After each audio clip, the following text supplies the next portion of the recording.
তোমাদেরকে এর আগের একটা ভিডিওতে বলেছিলাম যে আবহাওয়াটা কিন্তু এখন অনেকটা বেটার।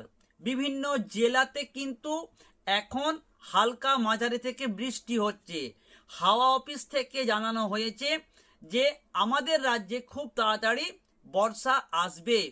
সুতরাং আর কার্যত গ্রীষ্মের ছুটিটা পড়া সম্ভব নয়। যদি হয় মর্নিং স্কুল হতে পারে। আমি তোমাদেরকে এর আগের ভিডিওতে বলেছিলাম যে প্রাইমারি স্কুলটা হয়তো 10 দিন 15 দিন কিংবা এই মাসটা মর্নিং হবে, আর সেকেন্ডারি কিংবা হায়ার সেকেন্ডারির ক্ষেত্রে হয়তো ডে হতে পারে। কিন্তু আজকে আজকে 12 তারিখ এডুকেশন ডিপার্টমেন্ট থেকে একটা নোটিফিকেশন বের হয়েছে সমস্ত ডিআইদের উদ্দেশ্যে, এবং ডিআইদের উদ্দেশ্যে বলা হয়েছে তারা যেন প্রতিটা স্কুলকে সেই সমস্ত নোটিফিকেশনটা পাঠিয়ে দেয়।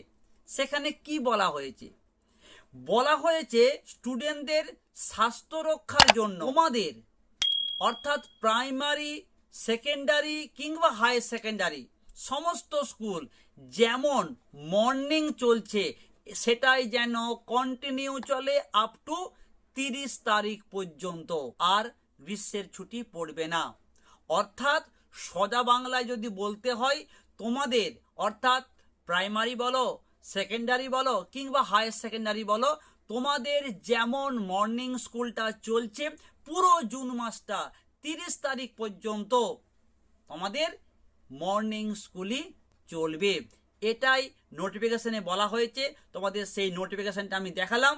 এখনকার পর্যন্ত এটাই ছিল আপডেট।